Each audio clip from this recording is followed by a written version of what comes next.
Hello, we're going to get started in just a minute. So thanks for all of you already joining us. I'm Dr. Lori Puskar, and just hang tight. We're going to get started in just a minute.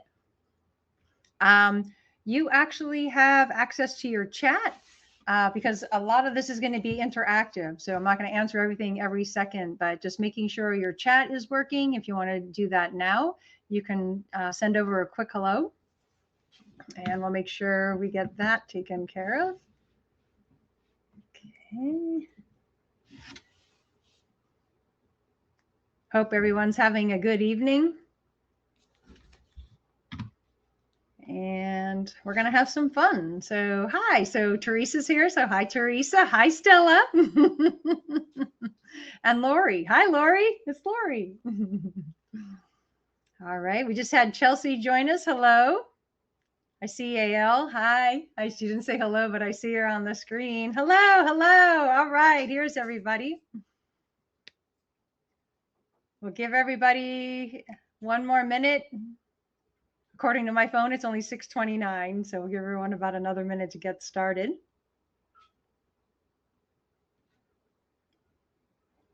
Okay, good.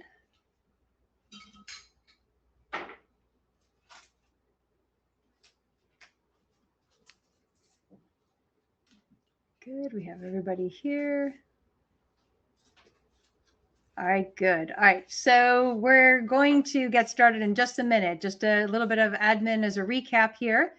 This is going to be more than just a webinar where I'm just talking to you and giving you data and information and maybe boring you for 30 to 45 minutes. We want to get it to be a little bit more interactive.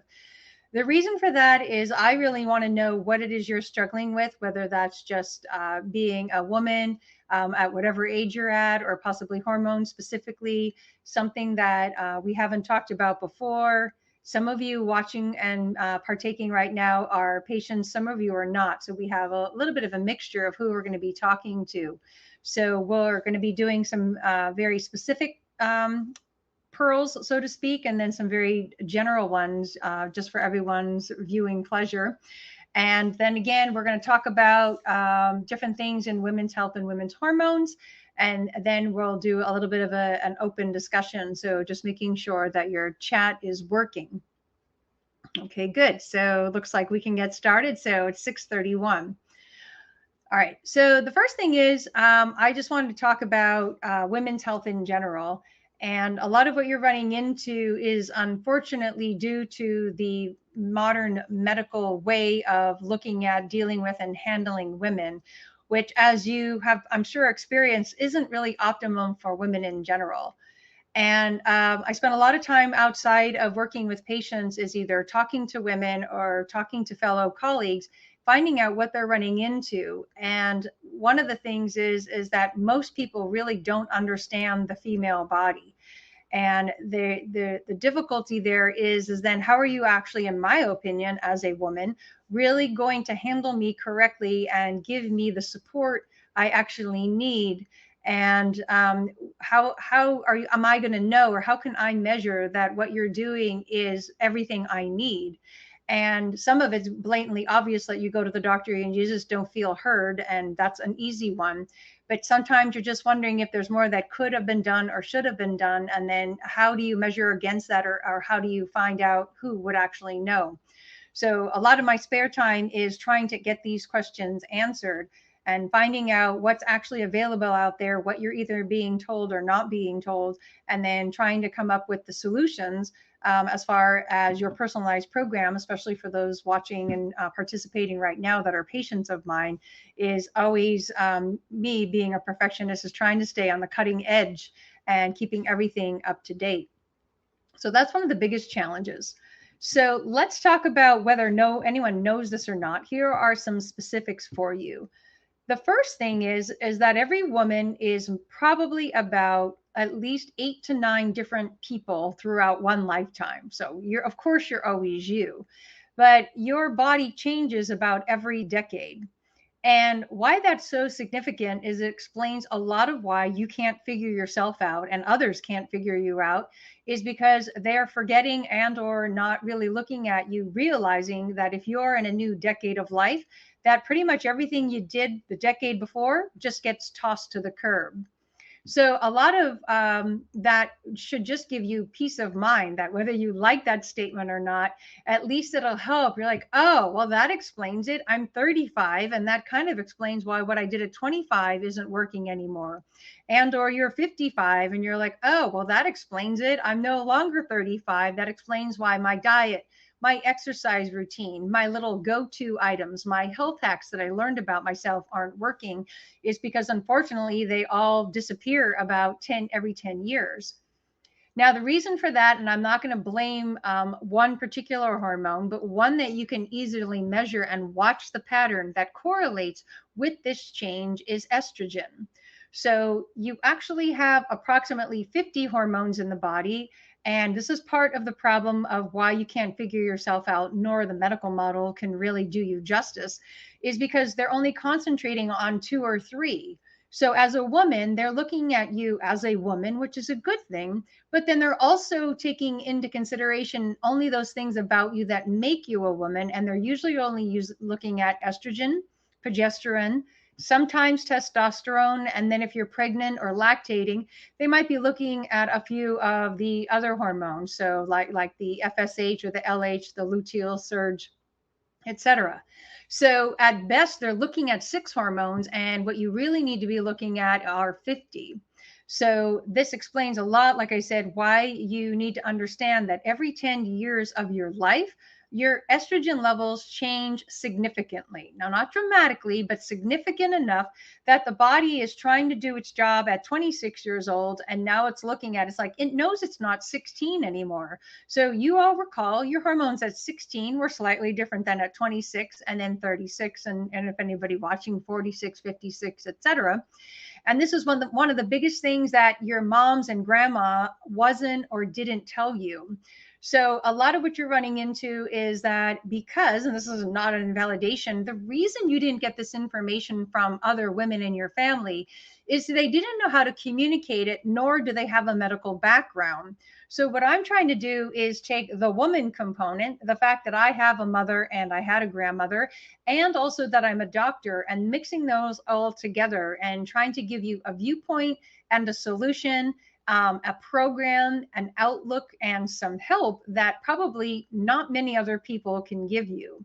So a lot of it is taking all these bits and pieces and putting it together. So the best you can get, what kind of hormonal situation and what kind of woman was your mom and was your grandmother will at least be a good starting point. It won't give you an absolute or give you complete intel on who you are now or what you might be looking at, but it'll at least give you broad general parameters on the genetic component. So what did you inherit? So are you usually women in your family? Are they usually obese by the age of 55? Or do they usually, unfortunately, get a diagnosis of some cancer? Or do they go into menopause early? Or do they primarily have severe health situations that turn on, and menopause is very difficult? So again, this isn't going to exactly solve it for you, but it'll at least give you some tips and tricks to go ask and survey out your immediate aunts and your mom and anyone who is in your first or second generation females that are still currently alive, and see if you can get some intel on what you might expect. Now, what I do and what, the whole point behind my practice is trying to find that information out prior to needing it so that we can be proactive in taking a look at what do we need to know about you now and what do we need to modify, whether it's a genetic component, it's a social component, a lifestyle component, or something that has just been passed down from grandma to mom and then possibly on to you. So these are some of the key secrets of how to be a healthy woman that really doesn't have anything to do with popping any kind of herb or vitamin. It has to take a look at more the genetic component, the hereditary component as one of the key factors. So that might help just answer some basic questions for you. And then if you are a patient, definitely bring me that intel on your next consultation so we can see if we're totally addressing that, or if there's some more investigative work we can do, and or something we can do to better round out your program and do some more there. So very good key information. So again, the one key component though that I just want to reiterate and expand upon a little bit was that you're 9 different people at least. So again, if you live to about 90, you're at least 9 different bodies. So you're supposed to change, by the way, in each of the decades as well. And this is the other thing no one's telling you. And if you kind of look at yourself now, a maturity thing happens that's kind of obvious, but also your body goes through this maturing process. So what I have a lot now is women that are possibly on the other side of this in their 40s, 50s, 60s, and beyond.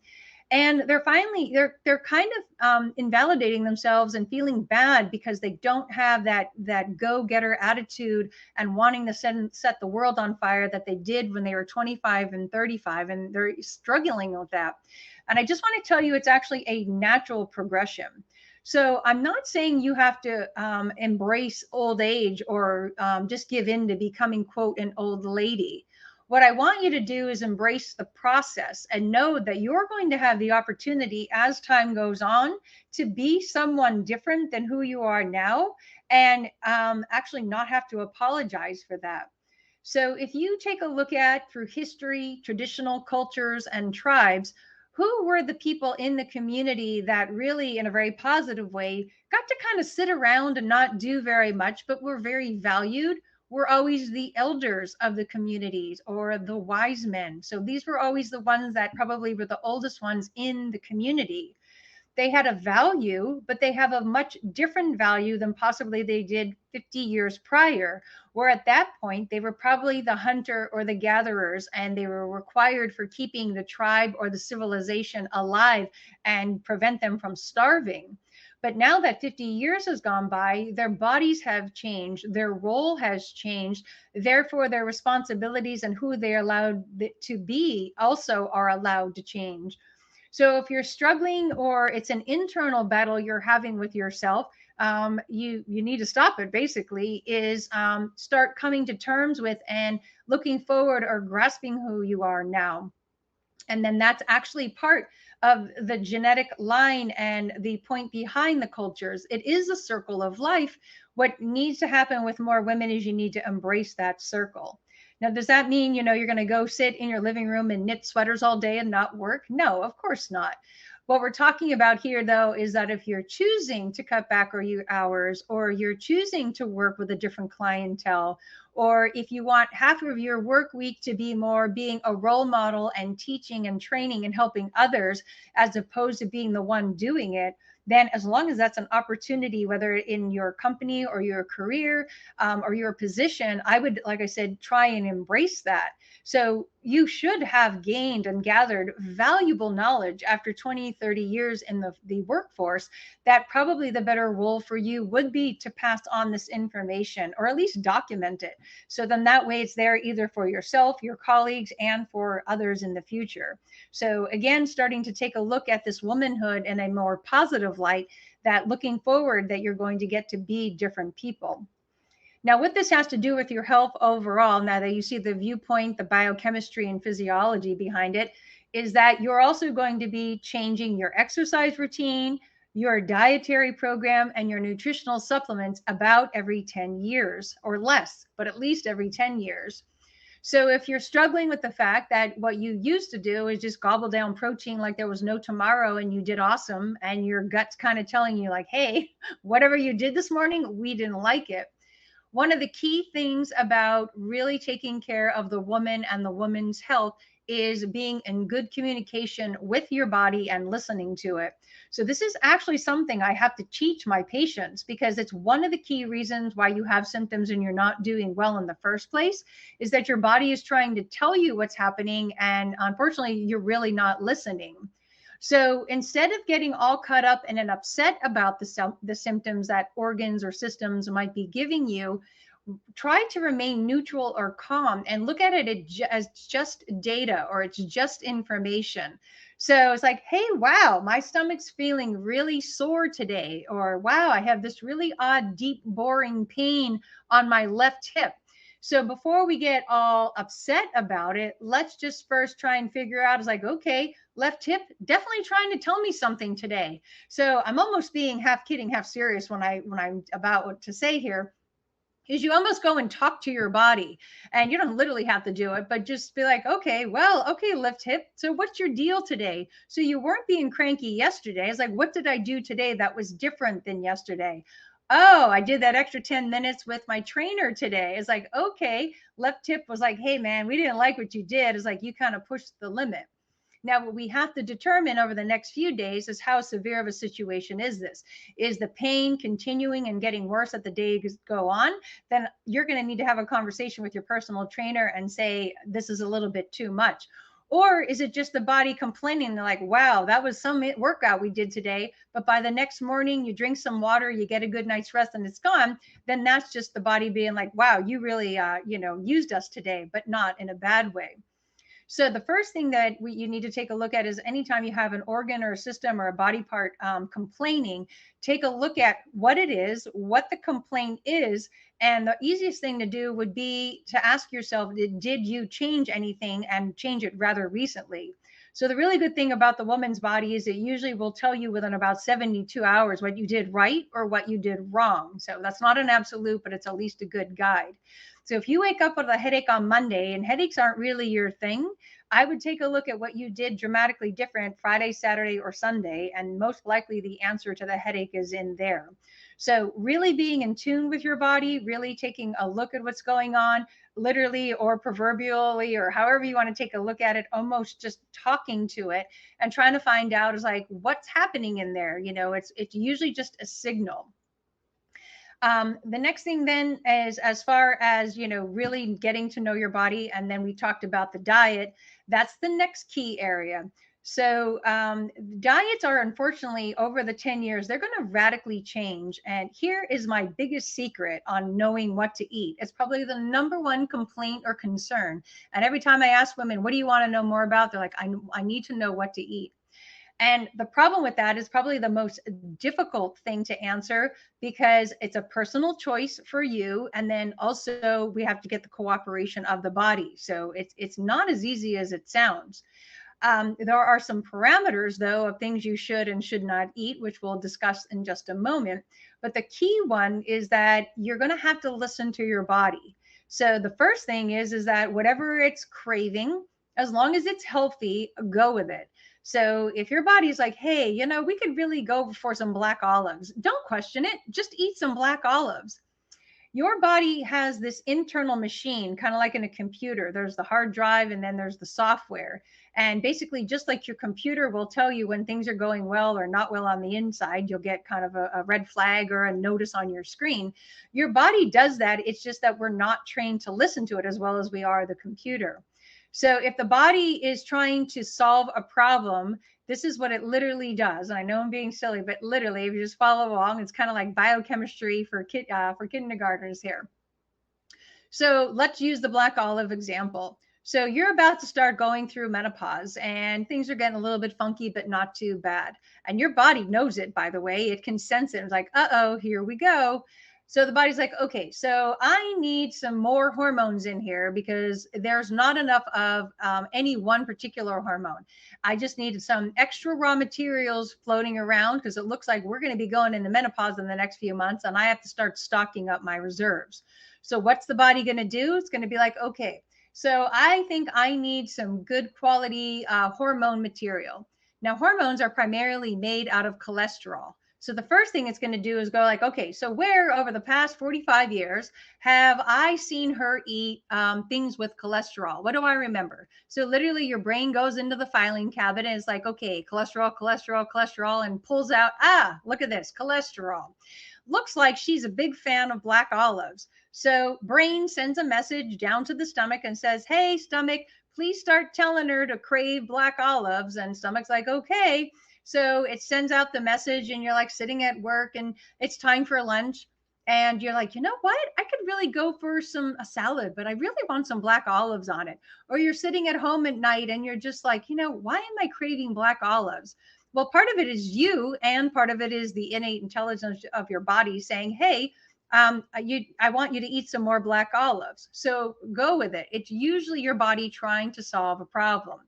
This is a big one too, by the way, for anybody who watching who is a mom. When your child craves things, that's the best computer because they haven't adulterated or destroyed their computer yet. Usually they're very pure communications that you get either from the child's body or from the child themselves. So when the child comes to you and asks for a cheeseburger for breakfast, go with it, because that body is growing and that internal computer is like, hey, we need some more bone material for this kid because we're going to have him grow in about 2 weeks and we don't have enough raw protein. What do we know that this kid will eat a lot of? And it's like, okay, turn on the craving the cheeseburgers. And then he's like, can I have a cheeseburger for breakfast? Can we have double cheeseburgers for lunch? Can we stop and get a cheeseburger? So again, kids are much more in tune with their body. So a lot of what I teach my women, and you need to know, is that you need to be in more tune with your body as far as listening to its internal cravings. Of course, as long as they're healthy. Now, if you're craving chocolate bars, that's a whole other situation, and we got to handle that. But I'll just tell you one thing inherent to chocolate. If you are craving chocolate bars, it's usually a mineral deficiency, because the sugar craving primarily comes from some of your key minerals, chromium being one. There's a few other ones. So probably what you want to do is give your body some more minerals. Now, ideally, you do that with natural foods, real foods, salads, greens, vegetables, etc., and not the over-the-counter mineral supplement that you happen to buy in the gas station where you're pumping gas. We have to be concerned about quality as well. So you're taking a look at the food component here. So the best you can do, get it from food, listen to the body. And then if it becomes a chronic situation, of course, if you're a patient of mine, I need to know about this. It's like, I've been eating black olives like there's no tomorrow, and I can't get it to stop. So then we need to find out if there's more to this hormonal biochemical message. Now, the reason for the black olives, and I do want to give you that, is because they are high in cholesterol, and the good cholesterol. And it's because black olives, or olives in general, as you know, olive oil including, is very high in the good quality fats. So hormones are made from cholesterol. Cholesterol is gotten into the body by eating fat. So one of the key things as you're getting older as a woman is possibly, now not radically, but increasing your fat intake, or at least modifying your ratios of fat. So I don't need you eating sticks of butter, but you do need to be providing a lot more essential cholesterol and essential fatty acids to the body on a more regular basis. So you can do the simple with some sunflower seeds, good quality sunflower oil, olive oil, coconut oil, butter. Any of your good quality fats will definitely do the trick. So one of the keys to hormonal balancing, whether you're 2 years old or 102 years old, is the fat component. So anyone struggling with infertility, anybody struggling with the PCOS, any of these younger menstrual situations, hormonal imbalances, one of the things we know for sure is there could be at least a slight essential fatty acid insufficiency. The flip side of the equation, as you know, and I've told every one of you, and probably at least one time and on one video or one email I've sent out, is a lot of what's going on with the female hormonal system is not so much what you need to do. It's actually, unfortunately, what you need to stop doing. So I'm going to give you a little intel on what it's like to be a practitioner and literally what I do with every new patient. So the new patient, they come to me and they kind of list out all of their symptoms, their hormones, they're worried about this, et cetera. And we have the whole list and we know what we need to work on. And unfortunately, most situations are self-induced. So please take that in a very positive light, that I'm not here to invalidate you, but I'm trying to get you to be proactive and cause over what most likely you either consciously or unconsciously created. Now, the reason for that is in the body, the way the biochemistry and the different foods and nutrients are set up is, if you can picture kind of like a seesaw or a teeter-totter, or the two scales, traditionally that you see on a lawyer's business card or whatever, you have the two sides of the equation. And picture, if you do that, is on this one side, you have your hormones. And then on the opposite side, what you have is sugar and carbohydrates. And these two things actually work on an equal and opposite relationship. So what happens is that if you tell me you have hormone problems, I already know you're eating too many carbohydrates for the body, in keeping with that example. So one of the key things to hormonal regulation and decreasing your hormone symptoms and balancing out the woman's body, again, whether you're 10 years old, 50 years old, or 90 years old, one of the secrets is decreasing the amount of overall sugar, and then secondarily, all of the carbohydrates, because when you eat carbohydrates, once they hit the stomach acid, they literally are broken down and instantaneously turned to sugar. So it's one of the most unfortunate hidden factors of where most women are doing themselves in without even realizing it. So, one of the key things, if you're struggling right now with any hormonal component without even knowing you, I can just tell you biochemically, based on the seesaw, the scale example, that when hormones are down, sugar is up. And when hormones are up, I guarantee you the sugar is either down or will need to come down. So it's an opposite relationship there. So protein and fat work equal with hormones, and sugar works against it. So if you want to increase your hormone production, you eat more fat. If you want to increase your hormone production, you increase your protein. If you want to increase your hormone production, you decrease your carbohydrates. So there's a 2-to-1 ratio there. The two work towards it for you, and the one works against you. Now, one of the things as part of this webinar here is if anything I said so far, either you don't like, you don't believe, or you're like, wow, I never heard that before, or I want to know more about it. In the chat, make sure, so either write it down or throw it in the chat so you don't forget to ask it, because we're going to be either discussing it in just a few minutes as part of this webinar, or I'm going to be making it an entire subject for a follow-up webinar. So if there's anything you didn't know, you were surprised by, really don't understand, want to know more, you want to know the specifics of any one particular item or subject that I just talked about, just throw that in the chat and we can talk about that in detail. So one of the key things is hormonal imbalance then, what you're taking a look at, just as a recap thus far, taking a look at your genetics, see what mom, grandma, other women, listening to your body, start getting in better communication, embracing this change in your body that's going to happen about every 10 years. And then the dietary component is realizing you're going to have to keep changing your diet about every 10 years. So one of the things is you start running out of these raw materials, because one of the key questions I always get asked is, why could I get away with it when I was 25 and I can't get away with it now because I'm 45? You basically just answered your own question. And my answer is because now you're 45. So you can say that's not fair or you don't like it, and I get it. You have to realize too, and one thing I haven't pointed out just yet is, like, I'm a woman too, so I know you all look at me and I'm the doctor and I'm supposed to have all the answers and solve all your ails. And then, if I say something and you don't like the answer I gave you, just realize I don't like the answer either. So just personally, really, I don't like the way these bodies were designed. I always joke that if I'm in charge of the universe, the things that would balance hormones and make me lose weight would be eating pizza and chocolate chip cookies. They're like my two favorite foods. So a lot of what I'm saying, I don't even like myself.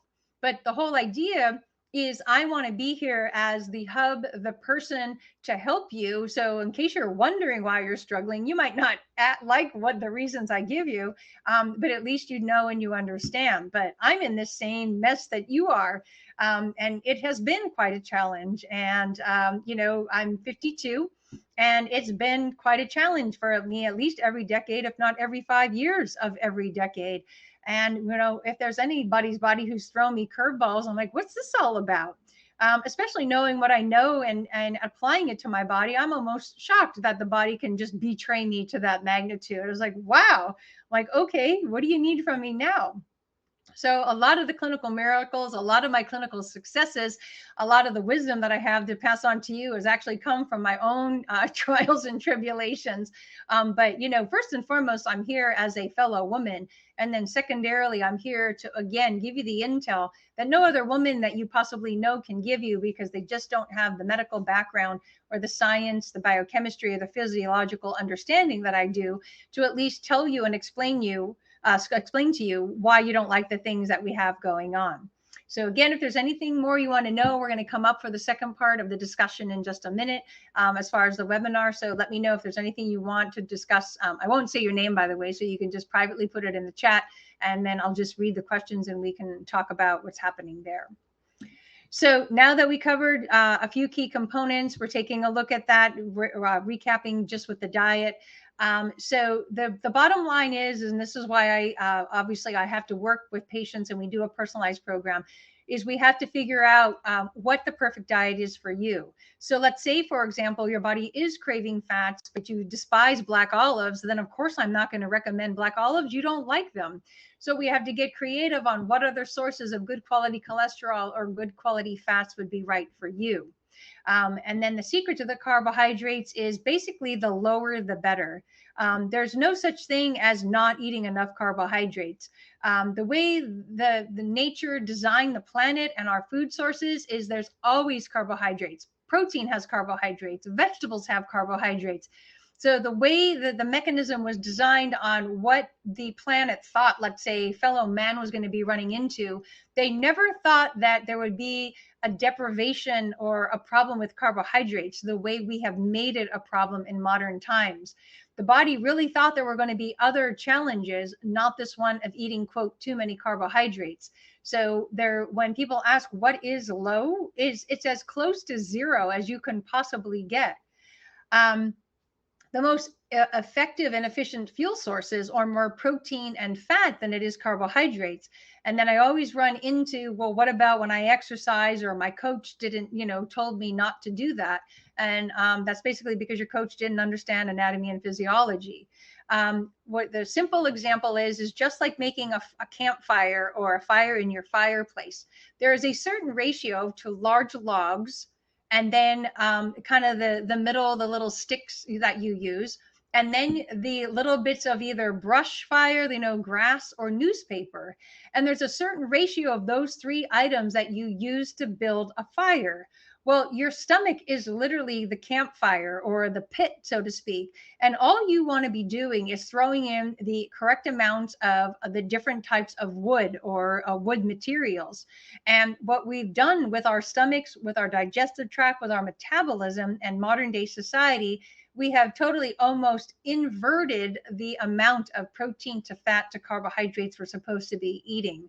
So I didn't design the stomach. I'm just telling you metabolically how it works. And that if you really want to be the most fit version of the woman and most hormonally balanced, it's going to be higher protein, higher fats, vegetables to a large degree, and then decreasing the carbohydrates, especially the grains. Okay, good. So what we're going to do now is go into some of the specific questions and areas we had talked about. And I'm going to be reading your questions in just a moment. So I need to just turn my head here. Just excuse me so I can read off to the side here. So the very first question we have here is one viewer is asking, when you start your menstrual cycle and you crave bread, is that a sign of something? And it never used to be like that until you started decreasing your carbs. So yes, what we're looking at there metabolically is something is missing. So decreasing the carbs is not necessarily a bad thing, but the thing is what something's supposed to be increased simultaneously. So remember, we're back to that seesaw or the level or the scale. The secret to a body is, that it sounds cliche, but it's so true, is balance. What you're always trying to do is balance out the amount of bad you're doing with the quote amount of good you're doing. Or if you're going to eliminate an entire food group, what are you going to replace it with? So if you're decreasing foods that you should be, like if you're eating less candy bars and you start not feeling well, that doesn't mean go back to eating more candy bars. It does, yes, it takes some detective work to figure out what was the candy bar giving you that you're not getting now that you're eating less candy bars, or what's the story with the bread that something's going metabolically wrong, that your body's wanting the exact thing that possibly you shouldn't. So there's millions and one answers of that. And that's why I do what I do for a living, is you have to realize that all of the nutrients that it can be. This is also one of the reasons, and I'm all a big fan of personalized nutrition programs. And I really don't like the cookie cutter approach, because there are so many reasons why you can have this symptom. So just one key example, and then we'll go back to this question, is that did you know that there's actually 185 reasons why you would have fatigue? So when people are like, I don't need to work with you, Lori, I'm just going to figure this out by myself. And I'm like, without sounding like a jerk, I'm like, well, good luck with that. 185 different reasons metabolically, nutritionally, genetically, and biochemically why you possibly would have fatigue. That's just one symptom. How could you possibly figure them all out? So that's where literally what I do for women in general is it's the mathematical equation. And that's where the fun for me is, by the way, is working with you, is figuring out who you are. So if you all know the word algorithm is a big, long calculation. It's similar to like coding on a computer. It's like advanced math, quantum physics, all those, you've seen those movies where the really brilliant guy and there's like X's and letters and symbols and, crazy things all over the board. That's the algorithm for you. I'm trying to help you figure out. The chances of you figuring that on your own are slim to none. And it's not because you're not an awesome woman and I don't love you dearly. It's just like you just don't have all of the information and training and knowledge you need to know about why the body's doing this to you. So I don't understand quantum physics fully and completely, and I don't choose to. If I really have a quantum entanglement problem, I'm probably going to go try and find a physicist or somebody to answer that question. I'm not going to go and try and research it online. I can get the gist online and get the bottom line, but I'm not really going to be able to solve that equation without someone who actually knows, like, oh, Lori, look at here, you forgot the speed of light. Like, oh, good to know, or whatever the case may be. So what we're looking at here is what's missing in the bread. The answer most likely, and I'm not saying it's this, and this is key in general, so take a look at this more from a dietary standpoint. One of the key things in real bread, by the way, are the B vitamins. So you have the brewer's yeast. So it might not be so much that you're craving carbohydrates out of the bread, but you're craving the nutrients that your brain knows that are supposed to be in bread. So a great idea would be to take a look at your B vitamin deficiency. If you're working with me, you can ask me, hey, Dr. Lori, why am I not on B vitamins? Possibly we have you on B vitamins and we need to increase your dose. Possibly you just need to eat more B vitamins in the form of brewer's yeast or good quality low carb sources. Now, remember, that can only be one of a million things. So this is just a wild guess off the top of my head. But what I do know without knowing exactly what it is that you took something away and you didn't replace it. And why I do the functional medicine lab test, why I do the body analysis that I do is I need to go tap into your computer, just like when you take your car to the mechanic and he sticks that little thing in your computer and he's like, oh, here's what's wrong with your car. These are my ways of doing that. So in a certain regard, I'm a body mechanic, but you need to bring your car into the shop and I need to be able to put my little computer thingy in the plug and find out what it spits out on the report. And then I'll be able to tell you why your car's not running right, why you have a hormonal imbalance, or why you're craving bread. So I hope that helps. Okay, good. The next one here is thoughts on intermittent fasting. And then the sidebar is then with fertility.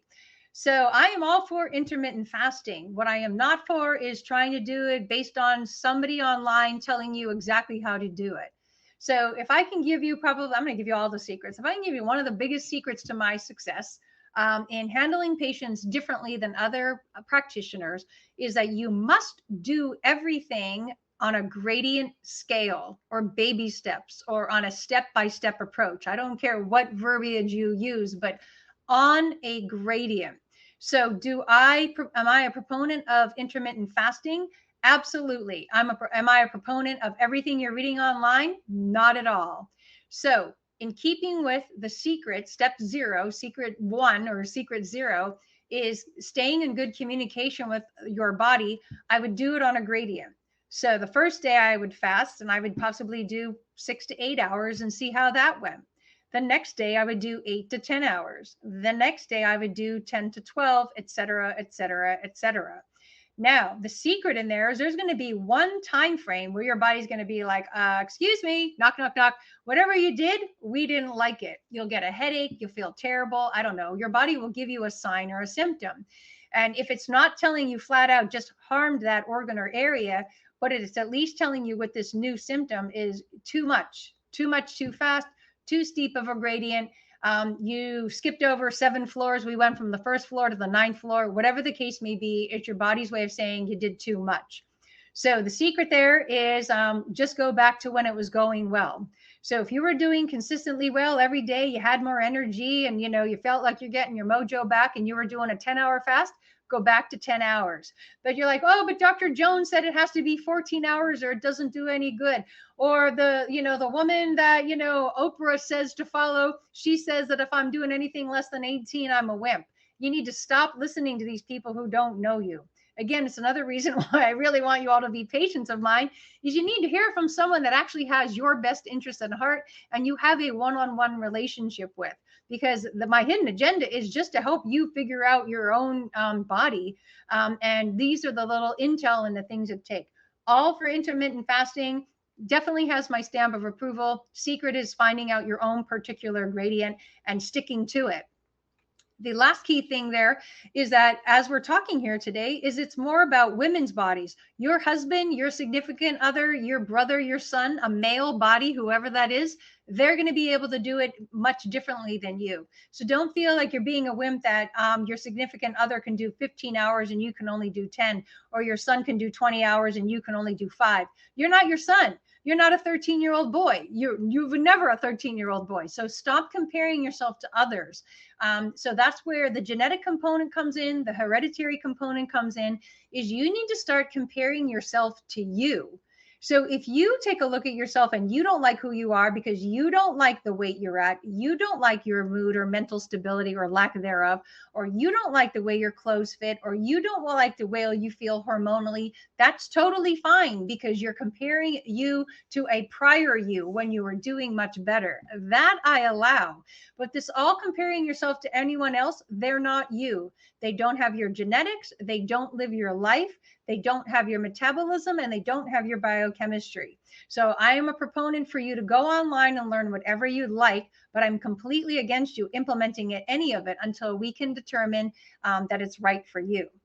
As far as helping with the fertility then, yes, definitely prior, I would be a great idea to do and try some intermittent fasting, decreasing the carbohydrates. That would go a long way. That would be fantastic. So I'm all for it as long as it's done correctly. Okay, good. The next thing here, let's see. Good. Someone said they've seen a big increase in making sourdough bread. Is there a health benefit to sourdough bread? Random but curious question. Yes, I have no idea. So one thing also I want to say, going back to what I said before, is like that I'm one of you. So just so you know, I see the same things online that you do. I'm on TikTok, I'm on Instagram, I'm on Facebook. So all of the crazy wild fads and people and influencers that are scrolling, flying across your screen, they're flying across mine as well. So the first thing I need to say there or address is remember that this is called social media. And the first word in that is social. So these people are there more to be social and connect and communicate. They're really not there to educate. This is not the source of where you want to get your information on what should I eat for breakfast. So you can take a look at what Kimberly, the coach in Manhattan, what she eats for breakfast. I do. I'm like, let me see what she's eating this morning. That doesn't mean I'm going to start doing it. I just want to see what she made. And sometimes it's like, hey, that looks kind of yummy. Maybe I'll try that tomorrow. So I'm not trying to follow anyone's plan or diet. So why these fads come about, I honestly have no idea. What I've noticed, and it sounds a little bit maybe critical or conspiracy theory like or whatever, but I've been doing this for 30 years, is somebody's trying to push a product. So usually when you see all of a sudden everybody's talking about something is because someone has a vested interest in seeing it being pushed to the forefront. And I can literally tell you, I don't have every year documented, but I can go back to my first year in practice, which I'm dating myself, which was 1994. And I can give you the buzzword of the year on health. So for you old people, listening in, I'm not invalidating, I'm just teasing, but for you, more mature women joining me here today, the 1 year it was noni juice. So that was a fad. The 1 year it was bee pollen. The 1 year it was pomegranate something. I think it was a supplement or something. That was the fad 1 year. The 1 year it was vitamin C. The 1 year it was vitamin E. More recently, as you all know, it was vitamin D. Every time you turn around, it's the new buzzword. You have to realize it's just the buzzword. You have to go back, as we had said in the beginning of this webinar, and ask your body, is it right for it? So, gee, maybe I want to do it, or maybe I want to try the food or whatever. It's, you can do it, but try not to get caught up in the social component of social media. Watch it for the entertainment value. I love watching the bread making videos, by the way. They're one of my favorites. All the crazy things. The chocolate guy, he's actually my favorite. Do I eat it? No, but do I love to watch the videos? Of course. So again, making sure you realize you're on social media for entertainment purposes only. And then if you do happen to watch something and it looks valid, then great, then bring it to me. Like I have patients all the time. You're allowed to tell me that you have a suspicion or curiosity about, but don't come in and say, hey, I was watching the bread guy, so I started eating a loaf of sourdough bread every morning, and I find out about it after the fact. So it's like, let's discuss it prior to its implementation, and then we'll see if it's really right for you or not. So great question there. All right. The next question here is, what are my thoughts on whey protein and plant-based protein shakes? Okay, this is a great topic. All right. Most of it, again, on the market is very low quality, and you're not getting what you think you're getting out of it. So here is what has happened to the nutrition and health industry is it's become a huge money maker. You do realize, and if you don't, from an entrepreneurial standpoint, the nutrition and health industry is a $1 billion industry with a B, $1 billion industry. And everyone's trying to get their cut. So I'm not here to take food off the table for your children. I need to also just point out that when it comes to food and health, you cannot put what you're seeing on social media or what you're hearing or a marketing ploy, let's say. It's much different than when you're buying dish detergent. So you have to be careful. As soon as a substance is going to enter your body, you really have to consider the source. So you have to do a lot more due diligence. Now, when I'm buying dish detergent and I just want cleaner dishes, do I have to really do my due diligence? No, I go to the store, I buy the new brand, I pay $4.87 for the small bottle or whatever. I try it. If I like the way it works, good. If it's crap, I throw it out, no harm, no foul. You cannot do that with your body, with your machine. So the biggest thing is like, I tease my patients all the time, is like, would you put Coca-Cola in your car's gas tank? No. Would you experiment with sourdough bread in your gas tank? No. Then why are you doing it with your body's gas tank? This is the most delicate gas tank you have on the planet. Most people treat their bodies better, or their cars better than their body. So you have to be very cautious of what you put in it, because the amount of harm you can do sometimes is irreversible. So the whole protein thing, here's the problem is, one, in order to process these protein meals, these protein shakes, everything you see on the market, what they need to do is they take the protein, and in the factory, it's usually boiled. Now, if you know anything about protein dies when you boil it. So the fact that you're now eating boiled protein and then you're taking it in a protein shake, there's about a 98.9% chance you're not digesting any of it. Not some of it, but any of it, because of what the factory did to it prior to your consumption. The whole thing about amino acids and protein working is it has to be raw. So if you realize, now you're not going to do this, but you do realize traditional cultures ate organs and organ meats, number one, and a lot of that was consumed raw or very minimally cooked. And they did that, whether they consciously knew or not, is because the more you cook protein, the more you kill the protein. So at best, you're taking a lump of post-cooked protein. And it also explains a lot why, and I know a lot of you watching have bloating, and you don't realize that the bloating you have is coming from the non-digestible protein that you're eating. So it's actually my big beef, and everyone's going to have a fit with this one. It's my number one reason I'm against collagen supplements as well, is because they're such low quality. You're basically eating boiled protein, which at that point makes the protein the word inert. And inert means no longer an active or viable substance. It basically has no value. So the answer is if you're going to do protein, you have to do it from a company that you know that does or creates their protein supplement cold, processed, or minimal temperature processed, or as cold or as efficient or raw as you can get it. And there's only 2 companies, and I'm not mentioning any companies doing my webinar. If you want to get into the specifics, you can call and schedule a free phone consult or make an appointment. But there's 2 particular companies that I promote, and they're only 2 companies that I advocate, maybe 3, but there's not many, because if you can buy it for the most part over the counter at the store, you can assume it's one of the companies that don't do it the right way. It's not always an absolute in the vitamin industry, but usually you get what you pay for, not always. So if your whey protein powder is like, it's $10.99 for a 400-ounce container, I would just put that one back on the shelf. So protein, whey protein, most of them you can't utilize. Good. So we have the protein there. So then the next thing is, what do I recommend for vegetarians? And this is religious reasons. Okay. What is recommended there? Okay, well, the first thing about vegetarianism in general is it's virtually impossible to be a healthy vegetarian. Not 100%, but pretty close. So if you insist upon being a vegetarian, you're going to need to pretty much follow the Seventh-day Adventist kind of lifestyle.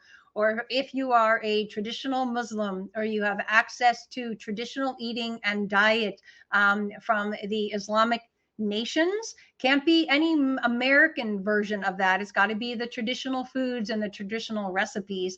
You can be a vegetarian, but it's very, very difficult to be a healthy vegetarian. Most Americans who do the vegetarian thing are just carboholics, because what they do is they replace all of that protein primarily, or whatever they're substituting out, and they usually replace it with carbohydrates. So that's why I'm seeing it's very difficult. You can be a healthy vegetarian. The trick is you have to stay low carb and be a vegetarian at the same time, which is really, really difficult. So again, your traditional diets from your traditional religions, you would actually have to go get a cookbook, possibly from another country. Probably online, you can get anything now. You don't have to literally fly to that country. But you're going to be needing to look at traditional cultures and cooking and creating recipes that have been around for hundreds, if not thousands of years. And it's really the only way to be a healthy vegetarian. So I can tell you, I was a vegetarian for about 10 years, and it was virtually impossible. And literally, for selfish reasons, I just started eating the meat, because basically I, started having a family, and I couldn't keep up with the regimen in order to stay healthy. So I was like, ugh, too much work. I'll eat the piece of steak. So depending on what your reasons are, why is you can do it. But if you're trying to be an American vegetarian, again, totally against it. If you're going to be a traditional religious vegetarian following the rules from hundreds and thousands of years ago and cooking traditionally, then you can do it, but still with lots of difficulty. So it's a really hard way to, quote, be healthy. Okay, good. Let's see here. Good. So another question came up about the proteins and the amino acids. So let's just talk about quality of foods in general. So this is a great question. So I'm going to answer this, but I'm just going to answer it as a whole. So going back to most of what you're seeing is a hidden agenda, or someone's agenda, let's say, not even hidden, they're trying to sell you a product. And I appreciate their goal, but it's at the detriment or the expense of your health. And so it's a really tricky thing to kind of weave around and do right by yourself. So if you're going to be doing any pre-workout things, post-workout things, if you see something really fantastic online and it's a smoothie, or it's a shake, it's a packet, again, probably what you're getting, number one, is you're paying too much for whatever you're actually getting. And then the next thing, and this, I can make this if you want, in just a few minutes, we're going to start wrapping it up, and you can put what you want the next webinars to be about specifically regarding health or women's health in general, or foods or diet, whatever you want to know more about, is that the quality of the ingredients is they're counting on you not knowing what you're doing. So I'm just going to give you one example here. So a very popular herb that everyone knows for the immune system is echinacea. It's been around forever. Everyone knows about echinacea. I'm sure everybody's at least tried echinacea, possibly once, whatever the case may be. It's great for the immune system.